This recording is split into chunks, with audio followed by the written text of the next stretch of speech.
Un autre pays est aujourd'hui dans la tourmente, les États-Unis, eux aussi écrasés par le poids de la dette. Là-bas, la faillite n'est plus une menace, mais déjà une réalité dans des villes et même des États. Explosion du chômage et de la pauvreté, ainsi que des saisies immobilières, des retraites qui ne sont plus payées depuis des mois. Notre journaliste Élise Le Guével, qui rejoindra Guylaine sur ce plateau, a fait le voyage pour nous dans cette Amérique fauchée, cette Amérique sonnée par la crise. Le commissaire Bowman, élu du comté de Jefferson dans l'Alabama, se prépare à un moment difficile. Ils sont à l'intérieur? Ok, j'y vais. Annoncé aux résidents de la seule maison de retraite publique du comté qu'ils vont sûrement devoir partir. Bonjour, bonjour, bonjour. Comment ça va tout le monde? Le comté est au bord de la faillite et doit faire des économies à tout prix. Et je voulais venir vous voir aujourd'hui pour vous parler du vote de la commission, de l'avenir de la maison de retraite et de votre avenir. La maison de retraite va fermer, c'est bien ça? C'est l'objectif. Ils veulent fermer. Le comté a trouvé un acquéreur pour 8 millions de dollars car il a désespérément besoin d'argent.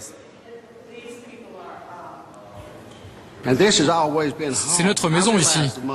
Je sais que les temps sont durs, que l'économie va mal. Mais vous savez, moi je pense que nous payons des taxes pour avoir des lieux qui accueillent les gens modestes. On est tranquille pour au moins 6 mois, c'est ça?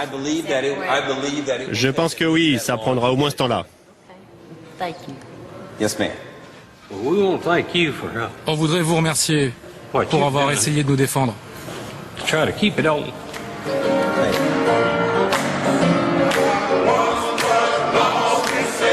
En attendant la fermeture, la vie continue. Avec ce dimanche, un concert de gospel.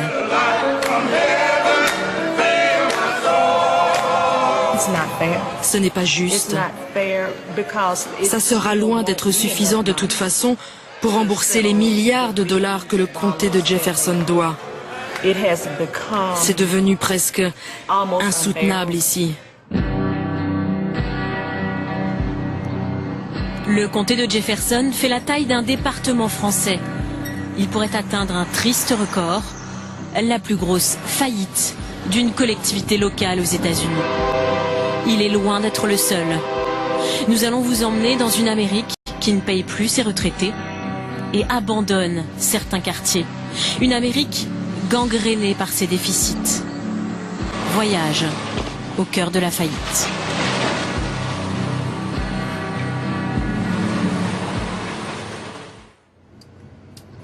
Je cherche le long de la route. Dans le comté de Jefferson, les personnes âgées ne sont pas les seules à souffrir. Les fonctionnaires aussi vivent des heures difficiles. Jamais Denise n'aurait imaginé ne plus avoir de salaire et fouiller les poubelles à la recherche de métal. Je suis un peu une poule mouillée. Alors je ne fouille pas trop profond parce que s'il y a des serpents... Il y a encore quelques semaines, Denise Shelton était salariée par le comté. Un emploi assuré jusqu'à la retraite, pensait-elle. Seulement voilà, le comté est au bord de la faillite, incapable de payer un tiers de ses fonctionnaires, près de 600 personnes. Est-ce que vous vous attendiez à ça, une faillite du comté? Non, jamais. J'essaie de tenir parce que je ne sais pas si je serai suspendu une semaine ou des années. Et l'inconnu est très angoissant.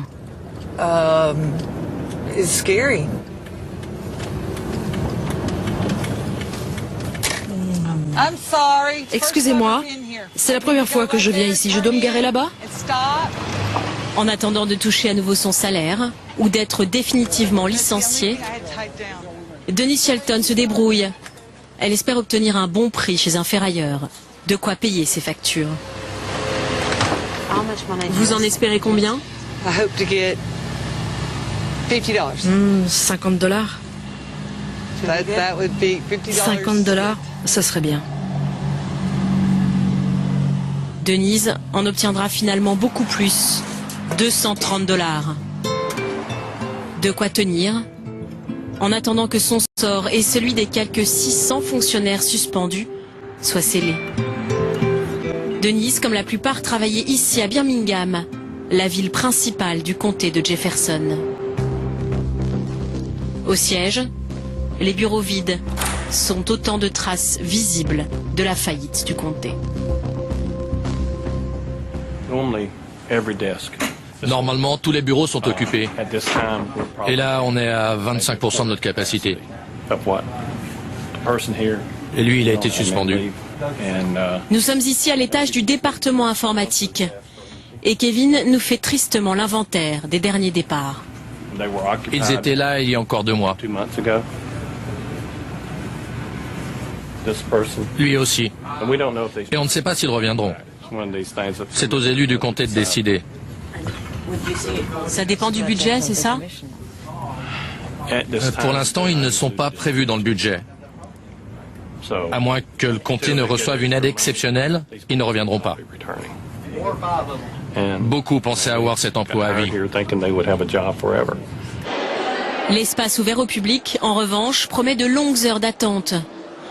Parmi les coupes drastiques sur les dépenses, le comté a fermé les 4 antennes locales dans l'été. Il y a 2 files, une pour les cartes grises et les gens qui viennent chercher une plaque d'immatriculation. Certains sont là depuis 1 heure. 2 heures! Ça fait 2 heures que je suis là. Il ne reste plus que 2 lieux d'accueil du public dans tout le comté pour plus de 700 000 habitants. À partir d'ici, il y a 2h30 de queue. Vous venez d'arriver? Oui, il y a quelques minutes. Ensuite, ça continue et ça peut aller dehors, sur le trottoir, et à perte de vue. Ces mesures radicales ne vont sûrement pas suffire. Dans quelques heures, le comté va peut-être annoncer qu'il dépose le bilan. John Archibald est journaliste. Depuis plus de 2 ans, il voit planer le spectre de la banqueroute. Et il attend la décision du jour avec impatience. Ce serait vraiment la plus grosse faillite d'une collectivité locale aux États-Unis. Et personne ne sait exactement ce que cela impliquerait. Vous savez, même les experts n'en savent rien en fait. Comment le comté en est-il arrivé là? Tout a commencé avec une histoire d'égout. À la fin des années 90, il doit les rénover. Il emprunte alors 250 millions $. Mais les banques américaines jouent les apprentis sorciers avec des produits financiers dérivés, totalement inadaptés. En 2008, les crédits immobiliers s'emballent. C'est la crise des subprimes et les taux d'intérêt explosent. Aujourd'hui, ce n'est pas 250 millions, mais 4 milliards que le comté doit à ses créanciers. Les habitants estiment qu'ils n'ont rien à se reprocher. En fait, ils pensent que ce sont finalement les gens plus intelligents, censés donner de bons conseils. Les banquiers de New York, par exemple, qui ont fait n'importe quoi et ont corrompu nos politiciens. Des conseils en investissement douteux. À cela s'ajoutent des élus corrompus qui ont touché des pots de vin, tous les ingrédients d'un scandale financier. Ici, c'est un peu le mur de la distinction. On y accroche les photos des gens importants du comté. Alors lui, il est en prison. Lui, mis en examen. Elle, accusée. En prison. En prison aussi. En fait, le mur de la distinction est devenu le mur de la honte. Si les anciens responsables politiques sont en prison, les banques, elles, s'en sont sorties indemnes. Et c'est aujourd'hui que les nouveaux élus doivent décider de l'avenir du comté. En face, les créanciers de Wall Street et leurs négociateurs. De ce bras de fer dépend le futur du comté, voire de l'Alabama.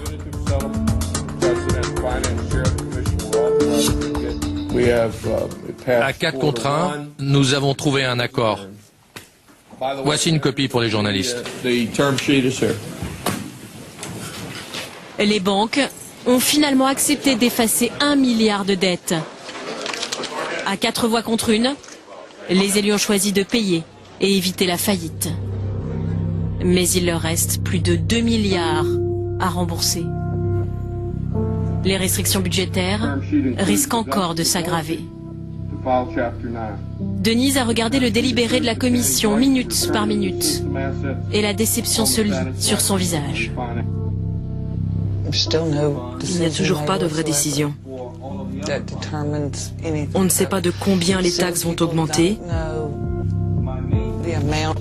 Les fonctionnaires ne savent pas s'ils vont pouvoir retravailler.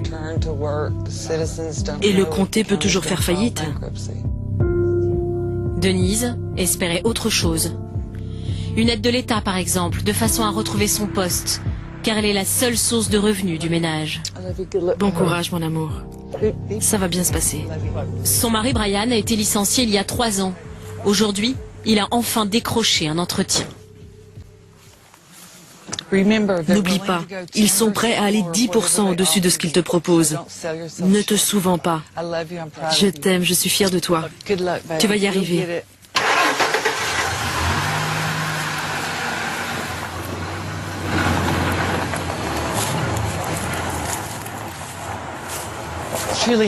C'est vraiment ce que je ressens. Qu'est-ce que vous ressentez? S'il vous plaît, mon Dieu. Ramenez un peu de sécurité dans la vie de cette famille. L'entretien s'est bien passé, mais Brian n'est toujours pas fixé. Ce soir, ils vont assister au match de leur fils Dylan en terminale. C'est justement son avenir qui les inquiète. Ils ne pourront pas lui payer l'université. Ce qui est dur, c'est qu'il n'a pas les mêmes perspectives que ses frères et sœurs ont eues.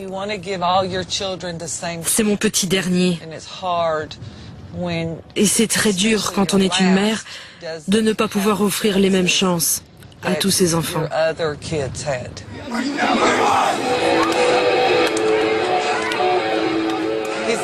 Il est là-bas. C'est le numéro 14 en position quarterback là-bas. C'est vraiment mon échappatoire de venir ici. Ça me fait du bien de les encourager, de les soutenir. Et puis ça m'aide à oublier nos problèmes financiers.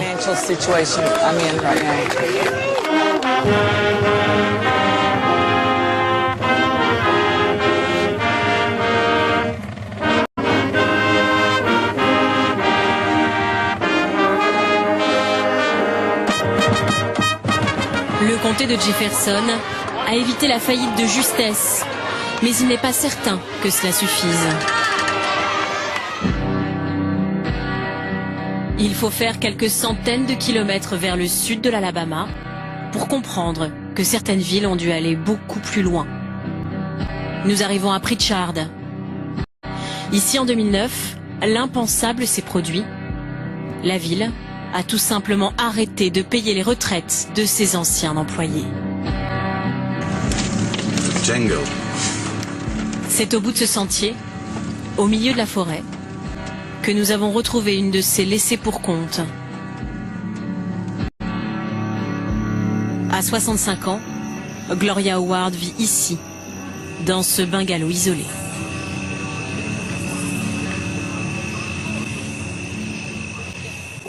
Qu'est-ce que vous faisiez comme travail? J'étais dans la police. Dès le début, j'ai adoré mon travail. Je l'ai fait pendant plus de 30 ans. Le jour où je n'ai pas reçu mon argent, je suis devenue dingue. J'ai écrit une lettre pour dire à la mairie, je n'ai rien reçu ce mois-ci, j'en ai besoin pour payer mes factures.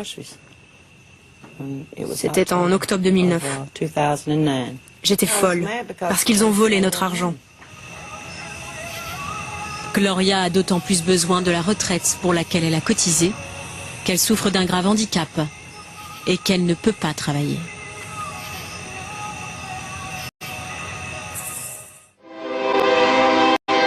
Comment la ville de Pritchard a-t-elle pu en arriver à de telles extrémités? Le scénario démarre de façon banale.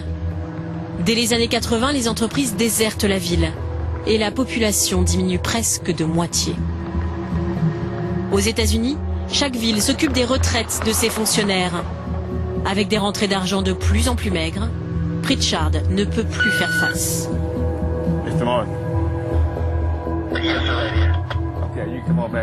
Alfred n'a pas toujours été vigile dans un centre commercial. Pendant 35 ans, il portait un autre uniforme, celui de pompier de la ville de Pritchard. 3 années de retraite paisible avant que la ville ne suspende ses versements. À 67 ans, Alfred travaille 6 jours par semaine pour $10 de l'heure. Ce n'est pas vraiment ce que vous aviez prévu? Ah, ça non. Je devrais être quelque part en croisière avec ma femme, à prendre du bon temps. J'ai cotisé toute ma vie. À mon âge, je devrais faire ce que je veux. Et là, je n'ai pas le choix. Ça me rend fou, mais bon, j'essaye de prendre sur moi.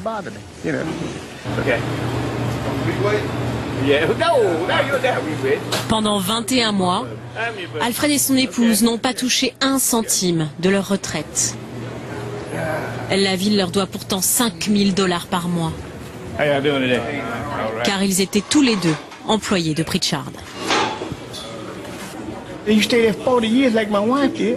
Vous imaginez, j'ai travaillé 35 ans, ma femme 40. On pensait avoir de bonnes retraites et puis rien. Ça donne envie d'être violent, vous savez. Ça nous a rendus malades. Et le pire, c'est que le gouvernement, tout le monde s'en fiche. Pritchard, c'est juste une étape, une sorte de modèle.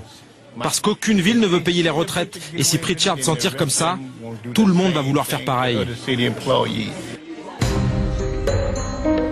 Et si la crainte d'Alfred s'avérait fondée? Les États de l'Illinois, New Jersey, Colorado, mais aussi les villes de New York, Philadelphie, tous ont les yeux rivés sur Pritchard. Car leurs fonds destinés aux retraites sont également à sec. En juin dernier, le maire a finalement tranché. Il accepte de payer à nouveau ses quelques 150 retraités, mais seulement le tiers du montant prévu. Alfred et ses collègues n'ont pas eu le choix. C'était ça, ou rien. On ne peut pas indéfiniment avoir plus de dépenses que de rentrées d'argent. Et c'est concrètement ce qu'il se passait avec les retraites. On a donc dû prendre cette décision. Vous pensez que d'autres villes vont devoir faire pareil? Elles ne vont pas avoir le choix. Les gens vont devoir venir autour de la table pour renégocier leurs avantages. C'est évident.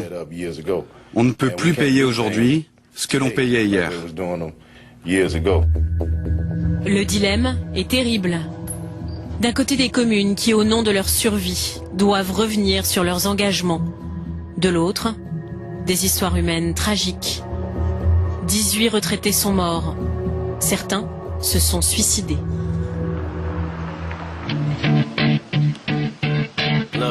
Nous avons continué notre voyage à plus de 1500 km vers le nord, jusqu'à Détroit. Ici, la faillite est visible à l'œil nu. Autrefois emblème des heures glorieuses de l'automobile, la ville incarne le déclin post-industriel. Le taux de chômage affleure les 50%. Détroit s'est vidé de ses emplois, de ses habitants. Dans les quartiers autrefois cossus, un air d'apocalypse. En 50 ans, la ville a perdu plus de la moitié de sa population et les bâtisses, abandonnées, brûlent les unes après les autres.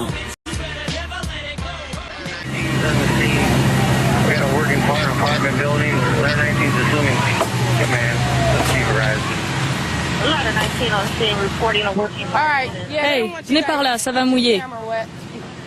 Millie est lieutenant de cette brigade de pompiers. Ils viennent juste d'arriver sur cet incendie. Encore une maison vide qui a pris feu. Billy, il faut que vous arrosiez autour de la fenêtre. Détroit est la seule ville des États-Unis qui brûle en permanence. En moyenne 500 incendies par mois. Et pourtant, les effectifs ont été réduits. Car là aussi, la ville est au bord de la faillite.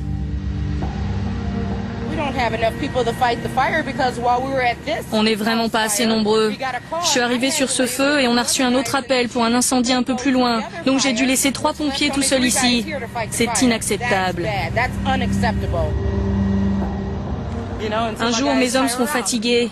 Et là, les citoyens devront se débrouiller tout seuls. C'est dingue ce qui se passe. Cette brigade peut intervenir sur plus de 10 incendies par jour.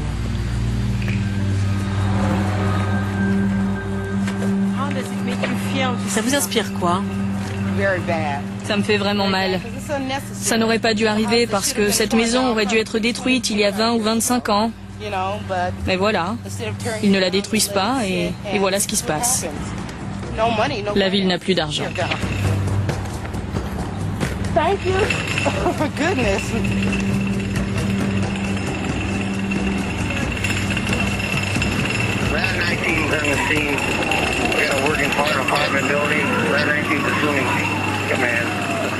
Face à l'inertie des autorités, certains résidents ont décidé de prendre les choses en main pour protéger leur quartier. Voilà, ce sont les planches qu'on doit récupérer. Ce sont les dernières. Bon, on va passer par l'intérieur. Ce bâtiment est un symbole. Un des premiers supermarchés construits aux États-Unis et un des plus grands à l'abandon depuis des années. Puisque les services de la ville ne font rien pour condamner les maisons abandonnées, ce retraité a décidé de le faire lui-même. Ces planches ont traversé 2 générations de crises. D'abord la crise économique et la fermeture de ce magasin, et puis maintenant l'abandon de nos maisons. C'est triste. Mais c'est comme ça.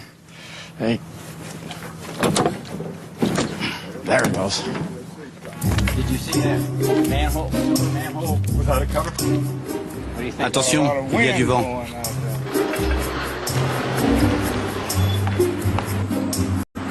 Russ habite un quartier ordinaire. Rien que dans ces 2 rues, nous avons compté une 40aine de maisons abandonnées.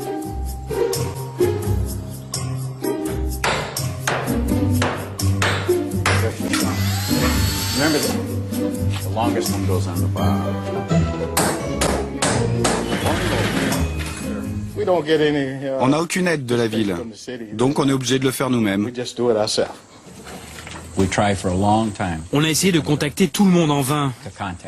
Alors quoi, on va pas rester les bras croisés en attendant qu'il arrive un malheur, en se disant « Oh non, on n'a pas le droit ». Tout le monde fuit ses responsabilités. Pas nous. Chaque maison nécessite un travail de 3 ou 4 jours. Et Russ va même plus loin. Il rachète certaines bâtisses en ruine pour une bouchée de pain, afin de pouvoir les démolir plus vite à ses propres frais. Combien vous l'avez acheté? $500. Mais c'est de l'argent perdu. Je sais bien que je ne retrouverai pas mon argent. Je veux la détruire parce que je ne veux pas que nos enfants grandissent dans un environnement où il y a des maisons comme ça et qu'ils trouvent ça normal. Je ne veux pas qu'ils s'imaginent que c'est normal. Russ est particulièrement inquiet pour l'avenir de certains quartiers, car le maire a prévenu, avec ses 350 km², la ville est trop grande et surtout trop pauvre pour maintenir partout les services publics. Ce soir, Russ Belland se rend à une réunion entre police et citoyens. Et il compte bien en apprendre un peu plus. Pour la première fois dans l'histoire américaine, une ville annonce clairement la couleur. Elle va délaisser les quartiers qu'elle estime en trop mauvais état. Ce que ça veut dire concrètement, c'est que lorsque les routes ou l'éclairage public auront besoin de réparation, la ville ne le fera plus et laissera les choses se dégrader. Ils veulent en fait créer des terrains vacants pour pousser les gens à partir. Comme au début de toute réunion publique, les participants vont faire allégeance au drapeau. et à la nation indivisible.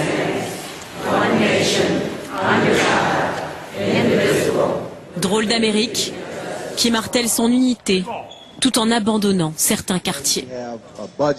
Le chef de la police prend alors la parole.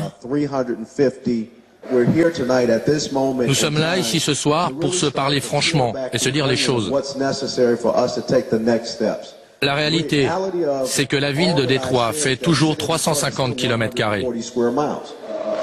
Pour la première fois, Russ découvre l'étendue du projet.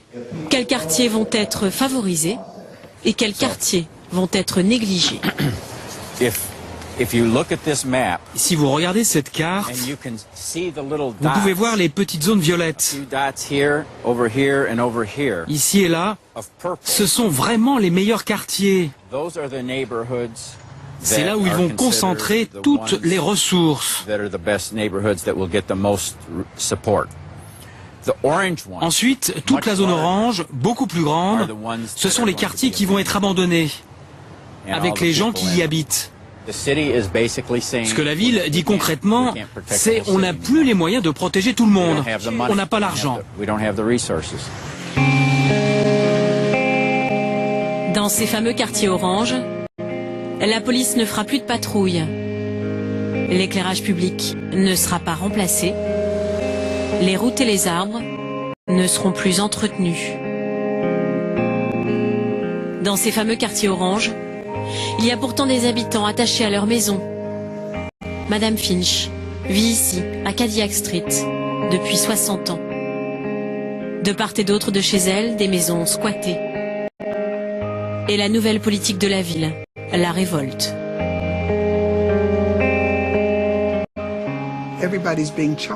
Tout le monde paie des impôts. Et seulement certains habitants vont bénéficier des services? Ce n'est vraiment pas juste. Je me sens blessée parce que je suis née ici.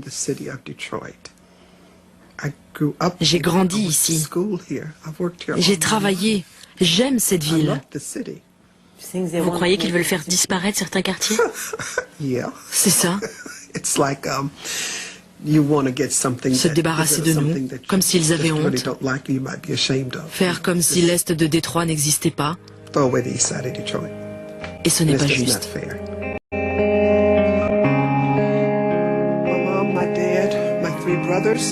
Madame Finch s'accroche à ses souvenirs et refuse d'accepter le naufrage de son quartier. Ce n'est pas juste? Peut-être. Mais Détroit n'a plus d'argent, pas plus que l'État du Michigan. Quant à l'État fédéral, il a annoncé la couleur. Il ne pourra aider personne. Il est lui-même écrasé par une dette de plus de 14 000 milliards de dollars. D'ici fin novembre, le Congrès va se prononcer sur de nouvelles coupes drastiques. Inévitables, elles risquent de fissurer encore un peu plus le rêve américain.